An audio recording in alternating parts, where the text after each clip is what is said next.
नमस्कार दोस्तों, हमारे YouTube चैनल पर आपका स्वागत है। जैसा कि आपको पता है कि हम पहले भी वीडियो बना चुके हैं और हमारा टॉपिक चल रहा था उपन्यास। तो आज हम करने वाले हैं जयशंकर प्रसाद का महाकाव्य कामायनी। तो वीडियो को शुरू से लेकर अंत तक ज़रूर देखें। अगर आप हमारे चैनल पर नए हैं तो हमारे चैनल को सब्सक्राइब करें, हमारी वीडियो को लाइक शेयर कमेंट करें। अगर आप कोई सुझाव देना चाहते हो तो कमेंट के माध्यम से दे सकते हैं। तो चलिए शुरू करते हैं। तो आज हम करने वाले हैं जयशंकर प्रसाद का महाकाव्य कामायनी। कामायनी महाकाव्य करने वाले हैं आज हम जयशंकर प्रसाद का।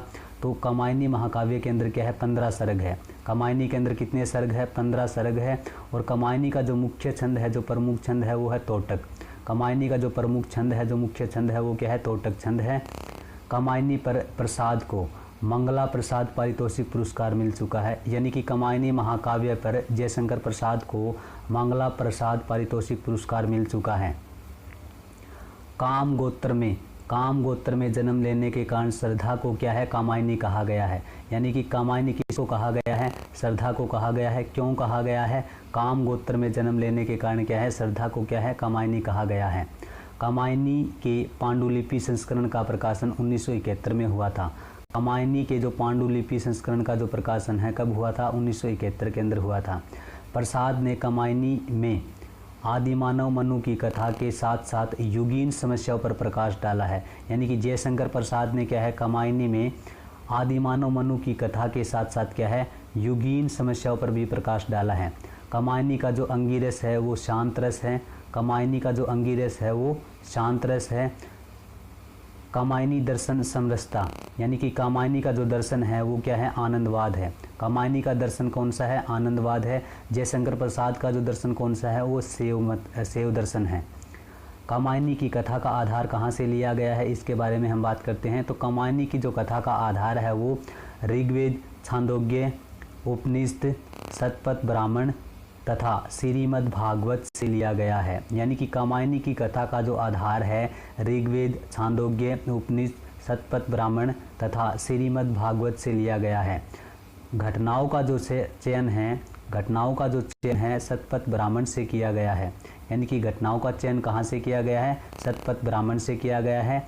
कामायनी की पूर्व पीठिका किसको कहा जाता है, यानी कि कामायनी की जो पूर्व पीठिका है किस रचना को कहा जाता है, तो कामायनी की जो पूर्व पीठिका है प्रेम पथिक, यानी कि प्रेम पथिक रचना को क्या है, कामायनी की पूर्व पीठिका कहा जाता है।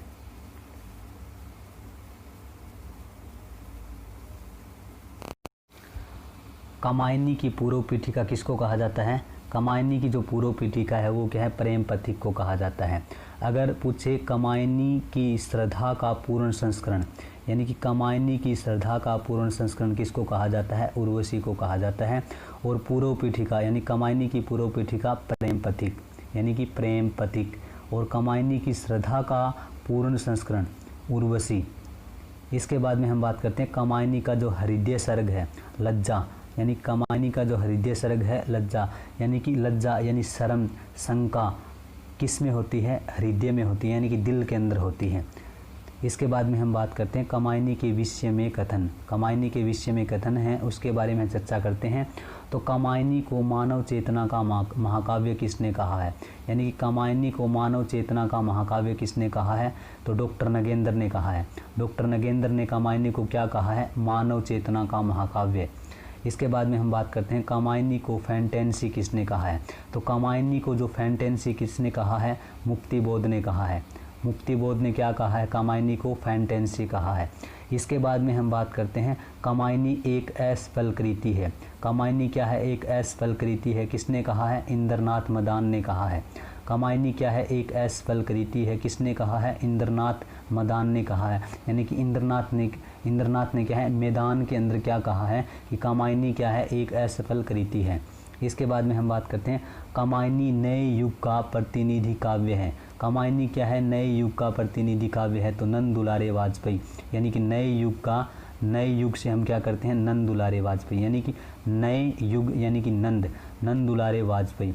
कामायनी नए युग का प्रतिनिधि काव्य है तो नंद दुलारे वाजपेयी। कामायनी ताजमहल के समान है।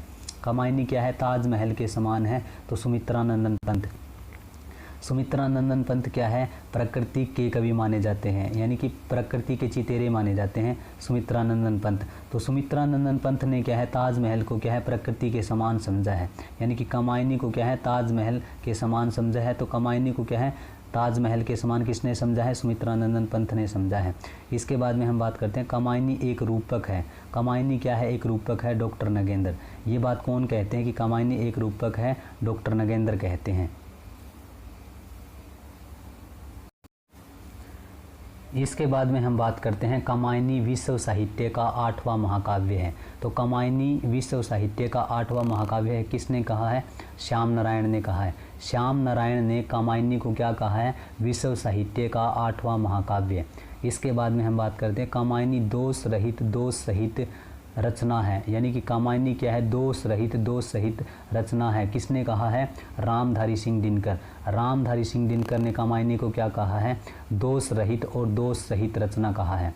कामायनी समग्रतः में समासोक्ति का विधान लक्षित करती है, डॉक्टर नगेंद्र। कामायनी क्या है, समग्रतः में समासोक्ति का विधान लक्षित करती है, डॉक्टर नगेंद्र। कामायनी आधुनिक सभ्यता का प्रतिनिधि महाकाव्य है।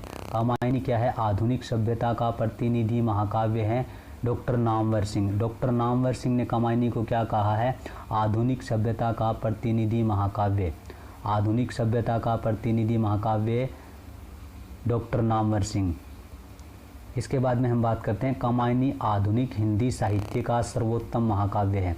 कामायनी क्या है, आधुनिक हिंदी साहित्य का सर्वोत्तम महाकाव्य है, डॉक्टर हरदेव बाहरी। डॉक्टर हरदेव बाहरी ने कामायनी को आधुनिक हिंदी साहित्य का क्या है, सर्वोत्तम महाकाव्य कहा है। इसके बाद में हम बात करते हैं कामायनी मधुरस से सिक्त महाकाव्य है। कामायनी मधुरस से सिक्त महाकाव्य है, रामरतन भटनागर। रामरतन भटनागर। कामायनी मधुरस से सिक्त महाकाव्य है, रामरतन भटनागर। इसके बाद में हम बात करते हैं कामायनी विराट सामंजस्य की सनातन गाथा है। कामायनी विराट सामंजस्य की सनातन गाथा है, विशंबर मानव। विशंबर मानव। कामायनी क्या है, विराट सामंजस्य की सनातन गाथा है, विशंबर मानव। इसके बाद में हम बात करते हैं कामायनी का कवि क्या है, दूसरी श्रेणी का कवि है, हजारी प्रसाद द्विवेदी।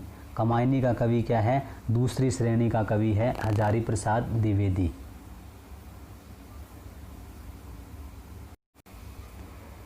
इसके बाद में हम बात करते हैं कामायनी। कामायनी वर्तमान हिंदी कविता में दुर्लभ कृति है। कामायनी वर्तमान हिंदी कविता में दुर्लभ कृति है। ये बात किसने कही है, हजारी प्रसाद द्विवेदी ने। हजारी प्रसाद द्विवेदी ने क्या कहा है कि कामायनी वर्तमान हिंदी कविता में दुर्लभ कृति है, हजारी प्रसाद द्विवेदी। कामायनी में प्रसाद ने मानवता का रागात्मक इतिहास प्रस्तुत किया है।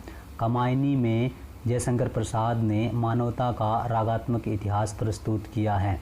जिस प्रकार निराला ने तुलसीदास के मानस विकास का बड़ा दिव्य और विशाल रंगीन चित्र खींचा है, उसी प्रकार क्या है, कामायनी में जयशंकर प्रसाद ने क्या है, मानवता का रागात्मक इतिहास प्रस्तुत किया है। ये बात किसने कही है, रामचंद्र शुक्ल ने कही है। रामचंद्र शुक्ल ने क्या कहा है कि कामायनी में जयशंकर प्रसाद ने मानवता का रागात्मक इतिहास प्रस्तुत किया है।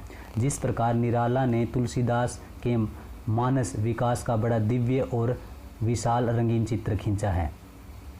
तो ये बात किसने कही है, रामचंद्र शुक्ल ने कही है।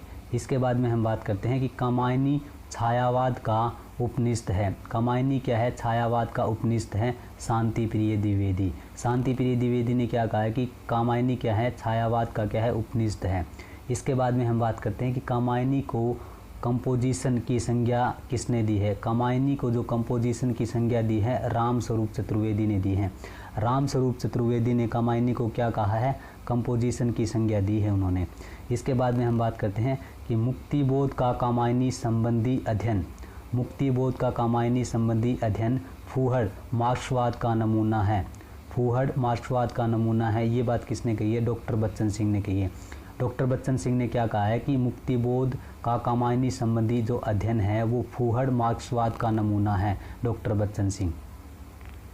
इसके बाद में हम बात करते हैं कामायनी की पुनर्रचना है, यानी कि कामायनी क्या है, जीवन की पुनर्रचना है, मुक्तिबोध। मुक्तिबोध ने क्या कहा है कि कामायनी क्या है, जीवन की पुनर्रचना है, मुक्तिबोध। इसके बाद में हम बात करते हैं कामायनी मनोविज्ञान की ट्रीटाइज है। कामायनी क्या है, मनोविज्ञान की ट्रीटाइज है। ये बात किसने कही है, डॉक्टर नगेंद्र ने कही है। डॉक्टर नगेंद्र ने क्या कहा है कि कामायनी मनोविज्ञान की ट्रीटाइज है, डॉक्टर नगेंद्र। इसके बाद में हम बात करते हैं कि कामायनी आधुनिक समीक्षक और रचनाकार दोनों के लिए क्या है, परीक्षा स्थल है। कामायनी क्या है, आधुनिक समीक्षक और रचनाकार दोनों के लिए क्या है, परीक्षा स्थल है। ये बात किसने कही है, राम स्वरूप चतुर्वेदी ने कही है। आज के लिए इतना ही काफ़ी। अगर वीडियो अच्छी लगे तो लाइक करें, कमेंट करें, शेयर करें और हमारे चैनल को सब्सक्राइब करें। अगर आप कोई सुझाव देना चाहते हो तो कमेंट के माध्यम से दे सकते हो। अगर आप हमारे चैनल पर नए हो तो हमारे चैनल को सब्सक्राइब करें। धन्यवाद।